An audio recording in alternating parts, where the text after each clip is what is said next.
welcome to this week's episode of Promising Young Surgeon. We have Dr. Ellie DeJong on with us today, who is an elite pediatrician and anesthesiologist, having completed a peds residency at UCSF, followed by an anesthesia residency at Stanford. She is a hardworking genius, if the double residency didn't tip you off to that, a wife, and mom to daughter Poppy. Her family also features 3 leash-trained cats, Bess, Cece, and Finn. Her accolades include being voted Best Witty Banter from her co-residents and faculty at graduation, as well as person most likely to read an entire novel in the duration of 1 lap appy. She is a prolific knitter, ceramic artisan, and snowboarder. Thank you so much for joining us today. Thanks for having me, Frances Mei. So just diving right in here, I kind of figured that we should start with how we met. The obvious, that we were little 15-year-old trolls together. Yeah, I mean, I was not going to phrase it like that. I was obviously going to polish it up a little bit for the listeners, for the viewership. Yeah, and I was 13, so I had to learn real quick. When basically for everyone else, we met in high school. We went to a boarding school, the Illinois Math and Science Academy, and Ellie was the coolest person in our class. I pretty much just followed her around and tried to read what she was reading, which is actually how I got into a 6-month Harry Potter fanfic side journey. So thank you so much. I wanted to publicly thank you for those 6 months I'm not going to get back. For the calculus grades you'll never get back. Yeah. Yeah, but I mean, I was thinking back because I was like, how did we literally meet though? I have no idea. I don't think we took classes together or anything like that. First, to amend the record, I will say that you were far cooler than me. And I also, I think we met through my sophomore year roommate who was like, oh yeah, there's this girl, Frances Mei, that I've been hanging out with. She's cool. She's a little loud. And then, who was your roommate? It was Faye Raymond. Oh, okay. Yes. I was going to say, I have to get my list out. And then we were just became emotionally tethered to one another.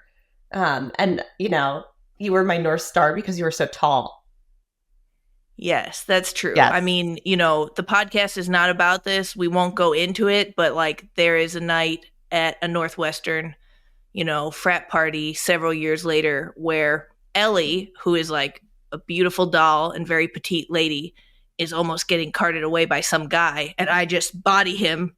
And I just pick her up and kind of take her out of this seedy basement. So you're welcome. I forgot about that.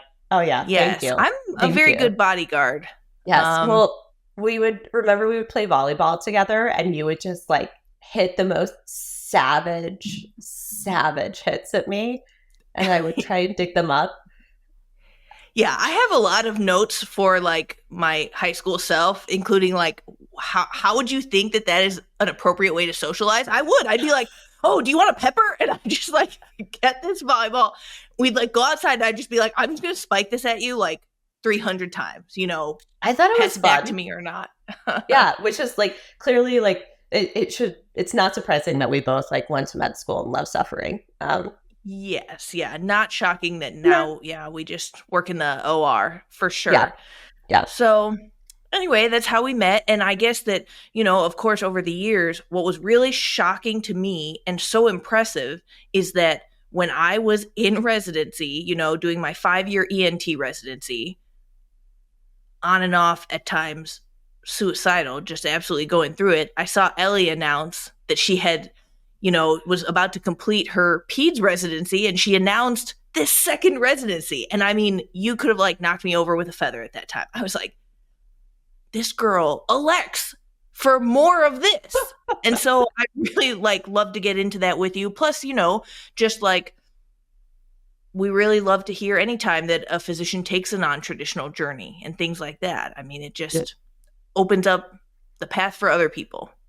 Yeah, and that's the reason why I'm so enthusiastic about doing this, is because I think it's really hard to find stories of like people taking non-traditional routes in medicine or like taking a break in their training that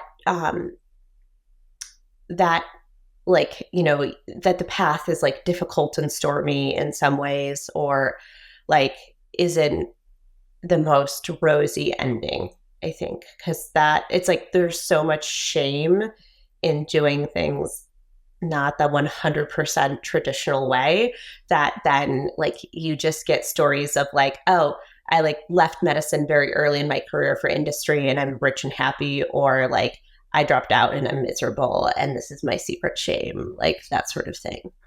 um Totally. and that was like the whole time that I was thinking about switching. And then my mental health break later on, it was really difficult to find other role models who had been through the same thing. Yeah. Um, Yeah, I really agree with that. And what resonates is that even when I was looking for voices out there that would talk about either non-traditional paths or just frankly, how difficult medical training, surgical training can be, it is a lot of self-selection. And so the stories out there, the ones published or maybe like publicly spoken about, they are still at the end of the day heroes' journeys. And what I care a lot about and am trying to put out there is just this much more real and I think appealing story, which is not the classic physician hero's journey archetype. Yeah. I am like not, that I think is really difficult because like there's this like very human nature, but I think also like with our profession, this urge to put this like very positive, uplifting spin on it, where it's like all nice and rosy in the end. And like there's like very little about the squishy lack of dignity in the middle. So, and I have like zero dignity. So I'm here for it. We're going to call it that we have candor and we have, charisma that the people want to hear. But yeah, that again, another way to put it, I'm gonna PR train you after this. We're gonna be like, don't call it the ugly, squishy middle parts like that. Oh my gosh. So I guess start with telling us like what your peds residency was like and what led up to that transition. Yeah. So I started peds residency thinking that I wanted to do pediatric critical care, and thinking that was like the most physiologically interesting, intellectually demanding thing that really appealed to me. And I liked that acuity and intensity and the need for like procedures, and using my hands. And so I spent like the first year and a half or so of peds residency, like pretty focused on that, while also at the same time, like just like slowly tamping down more and more of a mental health problem that was getting increasingly difficult to manage. I think like a lot of young physicians, I used a lot of anxiety and perfectionism and like a paralyzing fear of failure as a way to propel me forward through medical school. And it really served me well. Like I graduated at the top of my class and like really like it was and kind of sailed through medical school externally, because internally I was just like beating the crap out of myself. And then when I got to residency, it's like that, like the reward system just almost in a way like drops out from under you. Like, you can like get the right answer like over and over and over again, but get the wrong answer once. And then you just like feel like crap. And like the weight of what I was doing really started to like settle down on me. Like, oh my God, these are like other humans' lives, which obviously I knew in the abstract, but not so much in the concrete. And so I think I was just like slowly taken over by this horrible imposter syndrome. Like, oh my God, I'm the worst doctor on the planet. I don't deserve to be here. I am like a danger to society, et cetera, et cetera. And it was like getting to the point where on the one hand, I was like, I can't psychologically handle really any career in medicine probably. But then on the other hand, I was like, but I think everything outside of the ICU is boring. And I was having like So, like, from a personal standpoint, I was really kind of careening toward this like huge anxiety induced breakdown, which I did ultimately have in my second year of residency, right around the holidays. I was like on our one of our hemonc rotations where most of the kids have like either very serious malignancies or are awaiting or immediately post bone marrow transplant. So really uplifting stuff to be doing over Christmas. And then also like the kids are sick as hell and like really stressful to take care of them. And I was like crying every day on rounds, like just spontaneously weeping while I presented, which is what every parent wants to see in the doctor taking care of their child. And then it got to the point where like I was like working Q2 call over New Year's, and I like called my chief and was like, I can't do this. Like I've been having a panic attack for like 3 days straight. Like I'm going to drop dead if I just like keep doing this anymore. And so I took 4 days off of work, and they like the chiefs were nice about it. And the program director actually offered me more time. But the way that my PEDS residency was kind of structured was like, if you took time off, like your friends would get like called into work and like directly suffer from you being off. And so like while the program itself was really, really, really close knit and like very, very much like a family, it was in some ways like a very dysfunctional, occasionally toxic family. And so I knew that people were like talking about me behind my back because like externally I'm very good at hiding how depressed I am. And but internally, like I was a disaster. It's heartbreaking to hear. And obviously I get it. You know, so many of us are like very high functioning, even when we do feel like we're at the precipice, you know, of totally losing it. And I guess my question would be, do you think that anybody thought anything of it or saw any of your anxiety or what you were dealing with that first year and a half? Because I guess that you described like at this certain point, you took the onus on yourself. You reached out to your chief. You said, hey, I'm at that like limit. Would anyone have known beforehand? Oh my God. Yes. Well, yes. The crying every day on rounds for like 3 weeks was that straight. a tip? I mean, did people intervene? Like, yes. Well, no, of course not. No. I think like one of our younger attendings at one point was like, had asked me and my co-resident on that rotation, like, what do you want to be when you grow up? Like as a, like, what fellowship are you going to do? And I was just like, happy. And I started sobbing. And she was just like total, like crumpling into herself. Like, I'm not going to enter this. And then, the head of the oncology department had also been my attending, and he's a notorious poop, and had he had given me the feedback in my evaluation without actually addressing it with me in person, is obviously going through some serious personal issues, which is like, thank you. I'm well aware. But yeah, I think even then, like my chiefs had known, but it was just kind of like, and like I talked to attendings about it routinely, but it was never like, I'm going to pull you aside and like try and get you more help. It was more like, you good to do the work? You good? You good? I'm worried about you, but keep working. Yeah, exactly. Yeah. And that is like, I can totally picture every like attending I've ever known doing that, the finger guns, everything, just like, you know. Yeah, for those of you who didn't see that, it was like a spot on impression of just somebody like totally clearly brushing a big problem under the rug, and they were doing finger guns with it.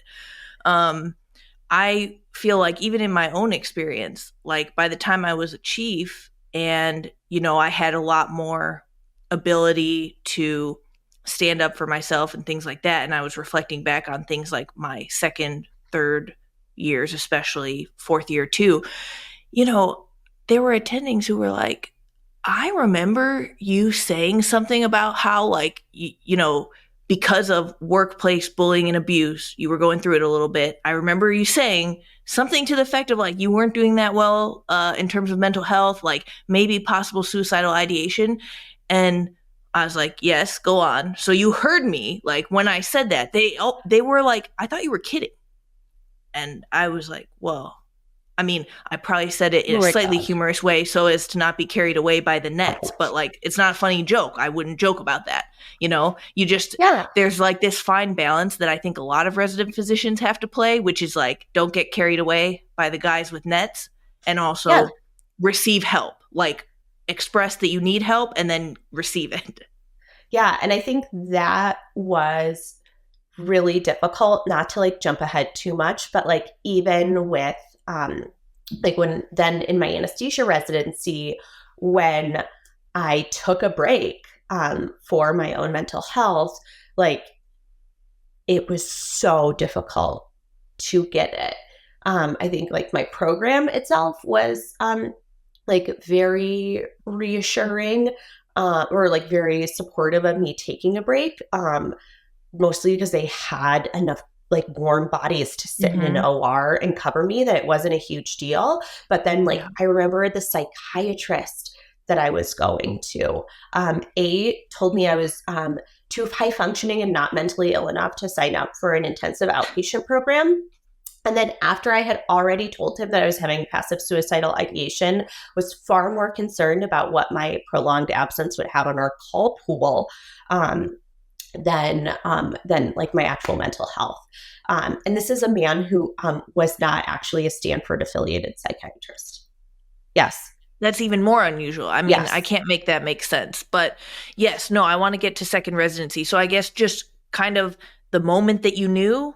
Oh, yeah. And yes, the moment that I knew. So I was like, basically, we all had to do anesthesia rotations as second-year residents in pediatrics residency, mostly to get airway and IV experience. And I was like, at the very end of my second year, thinking like, okay, I am like, I got a lot of spiders in my brain, and I don't love any career that is available to me. Like, what am I going to do with this pediatrics residency? Because I cannot fathom a career that I love, or even like a little bit. And then with anesthesia residency was like, oh my God, this is it. It's like all the things I like about the ICU, like the acuity, the procedures, but like far more soothing to my anxious little brain. Like I can control most things in the OR, and I have one patient in front of me. And so like thinking about the training, it was like I was planning on doing 3 years of fellowship regardless. So 3 years of anesthesia residency. And at the time, 1 year PEDS anesthesia fellowship was like, okay, that's 1 extra year of training to like not go crazy, to have a better work-life balance, and to make twice as much money. Like why is this even a contest? And so that was like, from there on out, I that was my plan, was to do a second residency. That definitely makes sense. And yeah, I feel like, there's like girl math. There's all these like viral memes about it and stuff. There's definitely trainee math, or, we'll call it like med student math, resident math. That's what you just did. Cause you're like, man, this barely adds any time. I mean, 3 years, in kind of like what some would call like peak years of our lives. But again, you had already kind of written off those 3 years. So it's like sunk cost fallacy. And then, and really like you did some girl math and you were like, that's no time at all.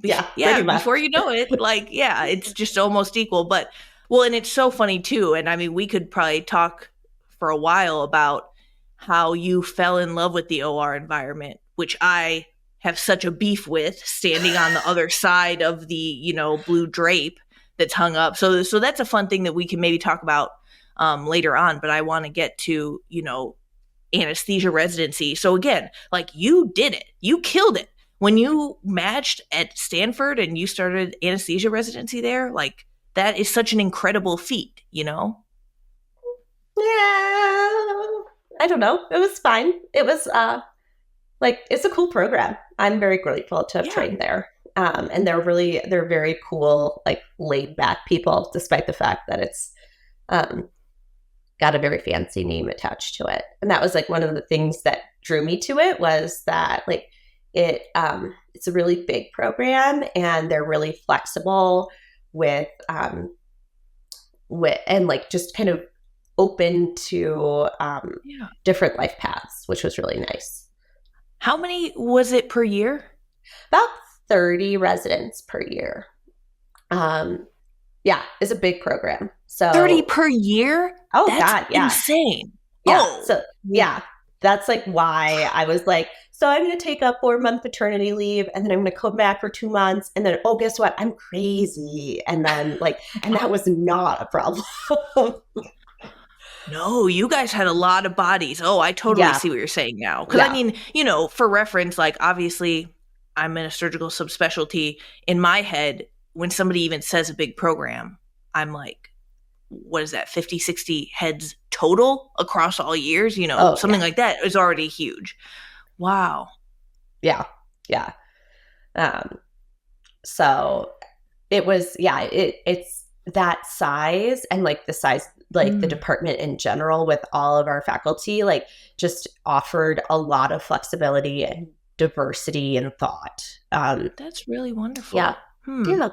Well, yeah. And, of course, again, just for reference, like I experienced the opposite of that, because we were 2 per year and 3 per year alternating. And so at any given time, it was like 11 residents in the program. And by a certain point, we were outnumbered by attendings. And imagine that level of scrutiny and just kind of maybe backseat driving and things like that. I mean, there's just no escape. And when you talk about diversity of thought, it's like, yeah, I could imagine people could really find like-minded people within that program. Yeah. If there's 11 people and people are drawing lines in the sand, it feels a little bit like you're going to war every day. Yeah, the degree of scrutiny is something I didn't think of before, because like in my program, it was kind of like the Duggars, where it's just like there are too many children that you're like, which one are you? But then with this one, it's like truly the only child. Only none of them had probably like the portrait of you in your fencing uniform. They didn't have the portrait, but they also didn't have incredible parenting skills. Like, I mean, it did feel like that sometimes. Like, I mean, I'd come home and I'd be talking to my husband, and I'd just be like, my attending dad is like so shitty to me. Like, he went on this tirade in the OR, and it just really like, when you talk about dysfunctional family, I get it. And I think that that's quadruply true in these small programs, because there is no hiding. I mean, yeah, maybe it's like the Duggar family, but in mine, it was just like a toxic, tight-knit, dysfunctional family. Yeah. But, well, I think that it would be helpful for listeners to know, and it helped me personally so much to know, when you shared your story about what it looked like, practically speaking, when you did take time during the anesthesia residency. What, like in my experience, no one had ever done that in my program. I doubt at that institution, my program director would not have like really known what that would look like or how to make it work. Yeah.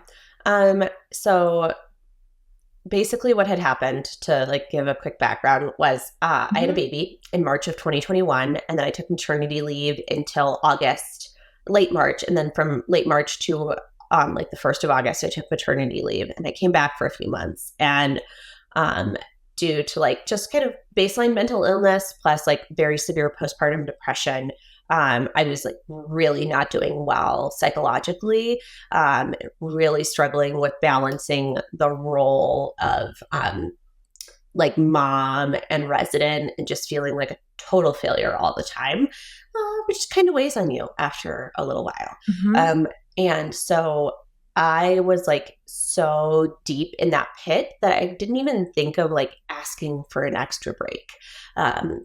Especially because, you're in that, again, like the trainee math, like of like, I'm just going to keep swimming and I'm going to slog. So that way this training doesn't last any longer than it possibly can. Like, never mind the fact that you are going to be completely eviscerated by the time that it's over.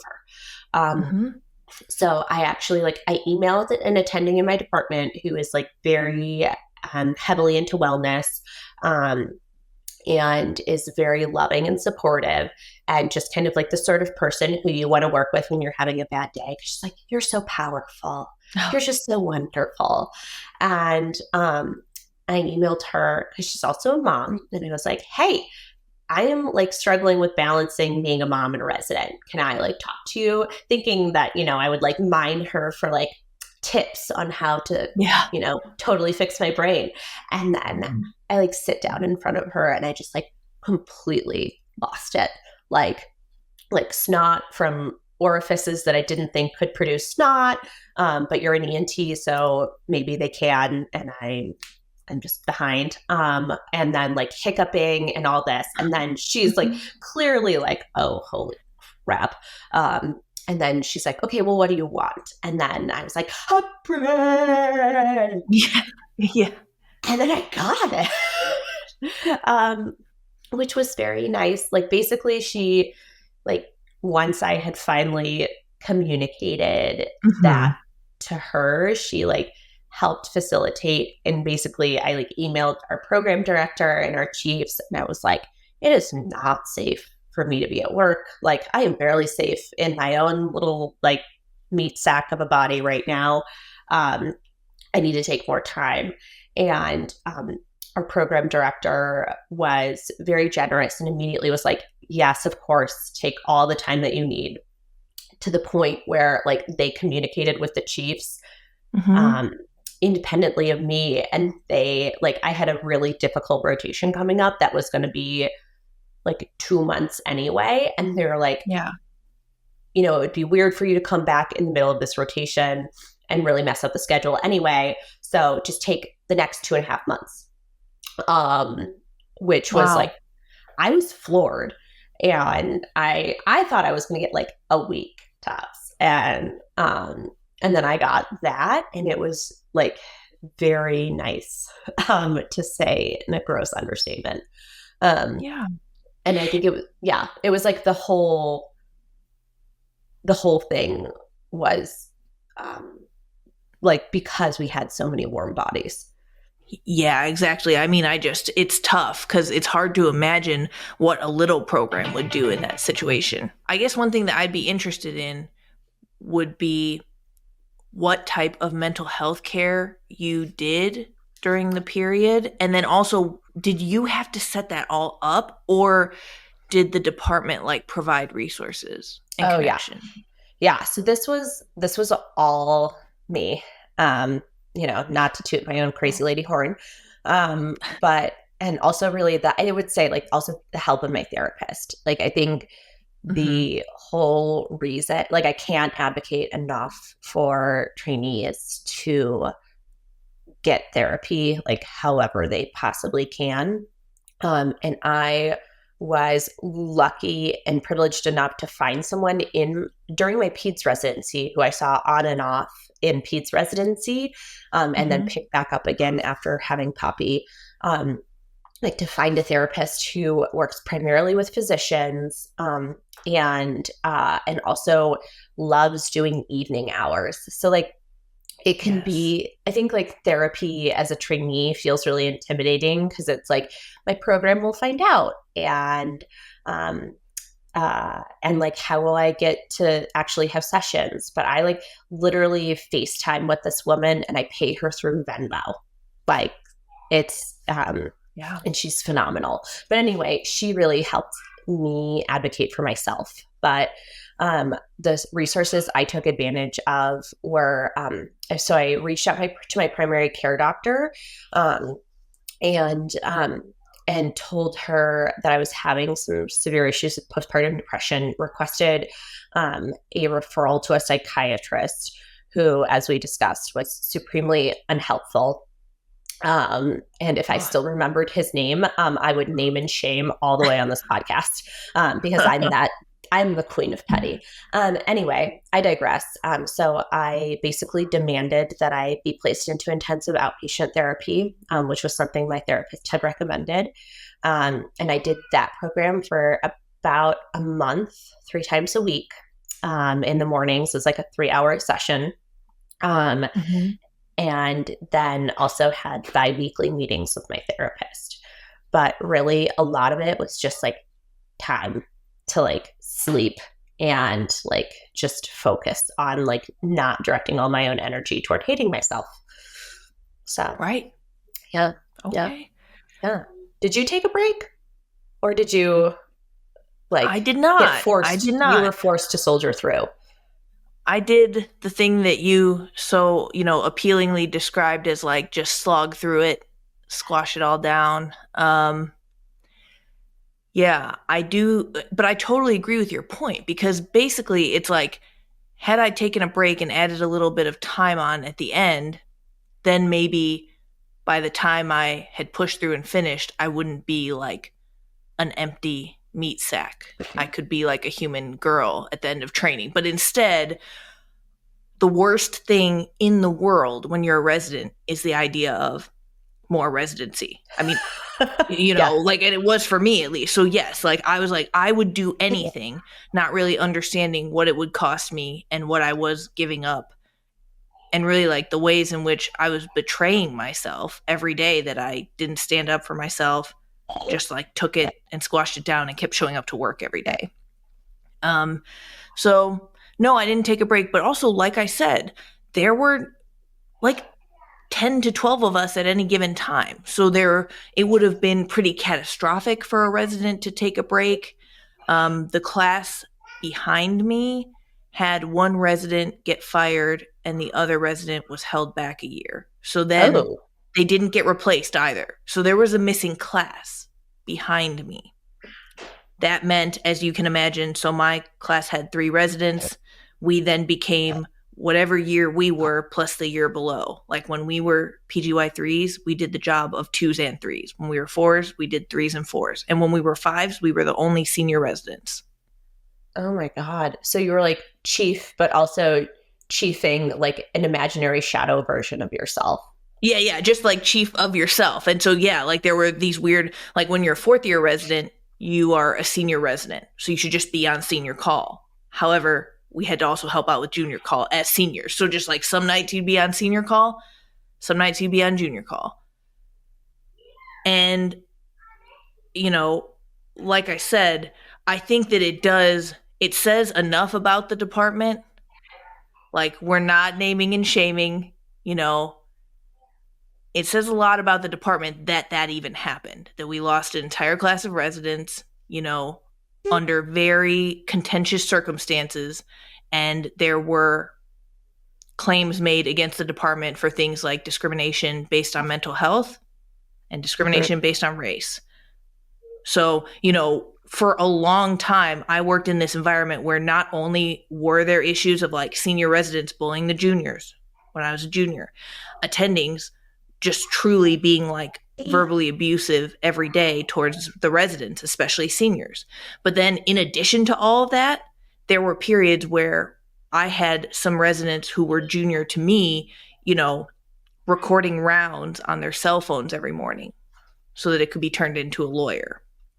And in those situations, I wasn't leading rounds. I was just a person on rounds. But I mean, imagine what the general vibe and environment was if that's what you're showing up to work for every day. It's very taxing. And God, I'm so sorry. That is just unbelievably Yeah, awful. it really was unbelievably awful. And obviously it's unusual that something like that would happen.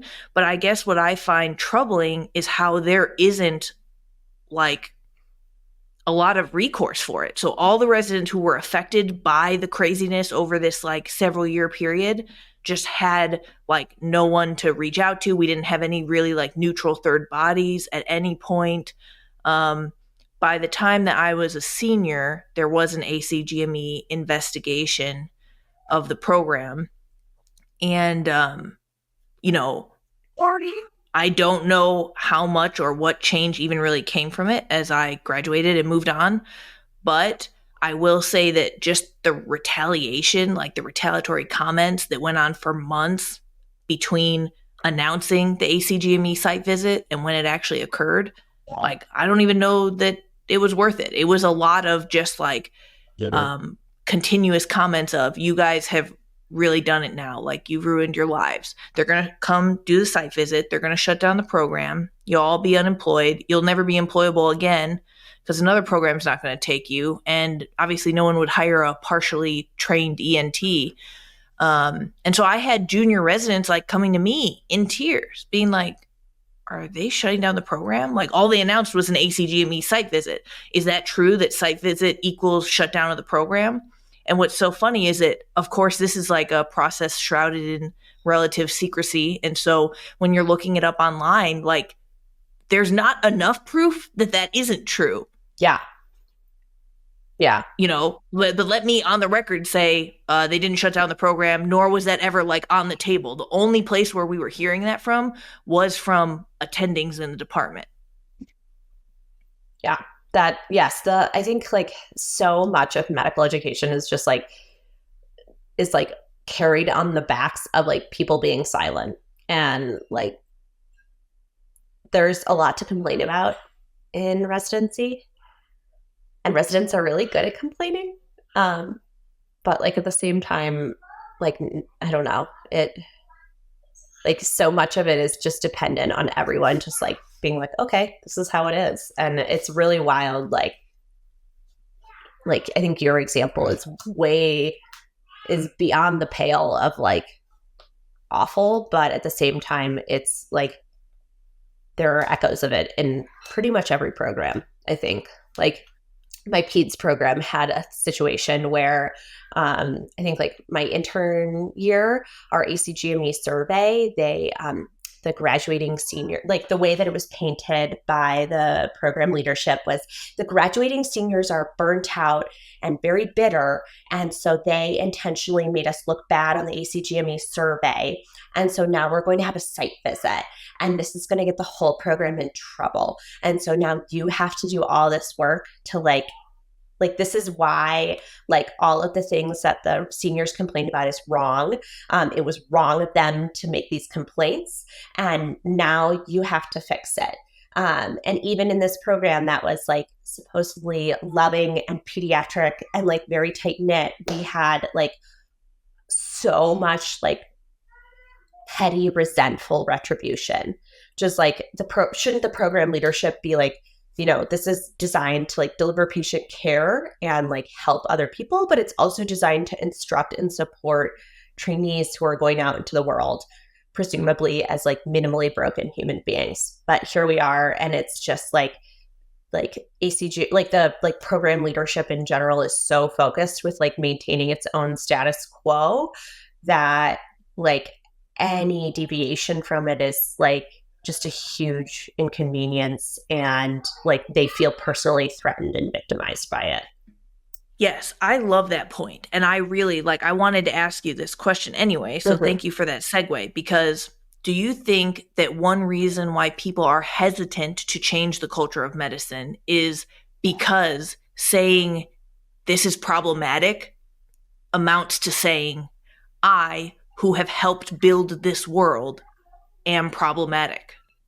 Yes. Oh my God. Yes. Like, I think so much of medical training, I think, is like, you know, abusing yourself and like sacrificing things, even if you're not really cognizant of it, to like fit into this structure. And it becomes this intense pressure to maintain that structure once you've finally, you know, like broken enough bones that you can fit into it. And then you're like, to feel like, you know, like to feel, I think, especially because everyone else we work with is like admirable and high achieving. So that way, when someone, and you want to look up to them and compare yourself to them, and then when they say like, hey, the system is broken, the system is wrong and awful and like hurting people and not doing good, then you really feel personally threatened. And I think like that is like, there are echoes of that in like all sorts of training, like residency education, like the debate between like leaving academic medicine and going into community or private practice. Like all this stuff is like when people feel like the thing like this, like weird, like threatened, that the relationship between their like weird toxic marriage between of themselves and medicine is threatened, Yeah. then they go they get weird, like really weird. Totally agree. Well, yeah, it is like the marriage to their identity and their identity within the system. And so they are invested in how things are. For instance, like an attending at their residency program in their own department. So any change would mean confronting decisions that they've made that either created or sustained the problematic reality. And so I do think that part of at the core of like changing the conversation and changing this culture like 1 meter on the dial at a time is that we have to get over things like that and Yeah. be able to like examine ourselves without a crazy ego and be open to that conversation. Yeah, like, and I think that like culture of victimhood, like, just it's so easy to be like, even as a resident, or like you're like, this like fucking patient with the fucking bleeding tonsil is ruining my life. When it's like, whoa, hold up. Like the patient has a bleeding tonsil, like that sort of thing. And I think like that just continues. It's just like, it's easy to feel, it's just like this knee-jerk response, I think, to feel like a victim, even when you're like high up in medicine, and like taking your own ego out of it is so difficult. The way I would phrase it is that a very high up person in our department, pre-ACGME site visit, but post-survey, brought all the survey answers. They're de-identified, but in a program of 11 people, that's not super de-identified, because you can make an educated guess. But he basically put up this PowerPoint slide and corralled us all into the conference room, and he was like, okay, we're going to look at this like question by question, because obviously site visit coming up, which is like shocking news because we're doing an amazing job here. And it's like, yeah, sounds good. Next slide. Just like tell us whatever we're here to be told. And he would put up like a question, and it'd be like, have you ever witnessed discrimination in your workplace based on like race, gender, anything like that? And it was like 5 out of 11 people had said yes, for instance, and he was like, that's it. He's like, that's not even the majority. I wanted to be like, do you know how, he was like, so not even that many of you. 5's not that many. It's like, what are you talking about, man? Oh like, my first God. of all, like take out the people who didn't feel safe to respond honestly.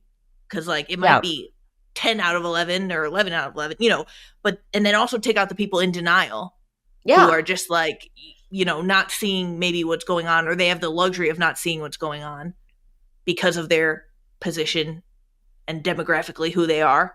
But just 5 out of 11, like that's not nobody. He's like, this is almost no one. So like, he girl mathed his way to, I'm killing it. Yeah. And very few of you are salty, So, I agree. It's a very interesting inability to extricate like one's own identity from that, the program or the culture, the department, and things like that. But it's too much fun to talk about, and we're going to probably also get in trouble if we say too much more until next time. But I want to transition to our closing segment, which is called Do You Believe in Karma? Okay. Do I believe in karma? Like I said earlier, I'm like the queen of petty. I love 3 years of 3 years of training in pediatrics can make you very petty.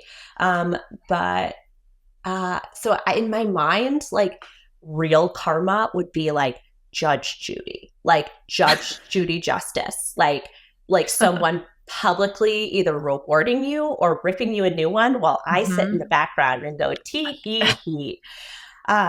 So, having been a doctor now for almost 8 years, unfortunately that type of karma doesn't exist as much yet. Maybe I can be that Judge Judy someday for the world of medicine, when I feel like I can just burn all my bridges. But then, I think like in a more subtle, like the Martin Luther King Jr., the moral arc of the universe bends toward justice, like that I do believe in. That I think is real. I don't know. Do you believe in karma? Is this, are you allowed to say? I will. Yeah, I like kick it around with people. So like we'll talk about, I would phrase it as I need to believe in karma. It's like a faith of necessity. And so like, I mean, that's one of the things that got me through residency. If I really didn't think it was real and I went full nihilistic, then I could not have, dragged my carcass across the finish line after 5 years, the way that I so handsomely did. Yeah. And, it's a beautiful meat sack. Yeah, I mean, I did it. Like, to what end? We're going to find out. But I mean, I just think that at a certain point, of course, we put our faith into stuff that we can't see or prove all the time. This is like one of those where I do need it. It's not satisfying. I haven't seen anyone get Judge Judy'd yet. And, I think that as long as we don't challenge the norm or these cultures in the hospital that are like toxic and abusive, and those people continue to remain in power, nothing's going to change. So maybe it's like karma's real, but not on the timeline that you want. Or at least my therapist has said that to me, which obviously like set me off the handle at one time. I was like, I don't want to hear that. Yeah, I think that, I get that. Like the karma is real, but not on the timeline or degree of petty retribution. Yeah, and not in the way that you want. Because yes, we want it. We want Judge Judy, but they're like, maybe in another fashion that won't be, tangible to you, which that's totally fine. Obviously, I'm not the moral arbiter of this. I'm just like a reformed dirtbag. So I'm not claiming like I should get to see that. But I will say that, I didn't make my junior residents cry. And so like that is my one tiny ivory tower that I do get to live in. When I was a junior resident, everyone was like, when you become a chief, you'll see what it's like. Like you too will be like this, like a complete monster. I was like, I don't think so, but I can't prove it. So like maybe, but now looking back, I sleep fine at night. Like I really didn't, there are always times where you're like short with someone, or like it really is an airway emergency and you're curt or whatever it is. And I mean, I'm comfortable enough with myself and I believe in this enough to then go to that person and be like, hey, I'm sorry I was curt. Yeah, I was stressed, but like, that's not an excuse. Shouldn't have been like that. So, we can then kind of like move forward still with a fresh slate every day. Yeah. No Judge Judy coming for you. Well, yeah, I mean. Next week, I will be on the podcast for a solo episode called The New Grand Rounds with Frances Mei Harden. And I'll be discussing my experience as a minority in residency training and different anecdotes from the hospital. Follow me on Instagram at francesmay.md and at Rethinking Residency. Visit my website, rethinkingResidency.com, to learn more about resident physician stories and ways that residents can most effectively navigate the game of residency. I cannot wait to connect with you on the next episode of Promising Young Surgeon.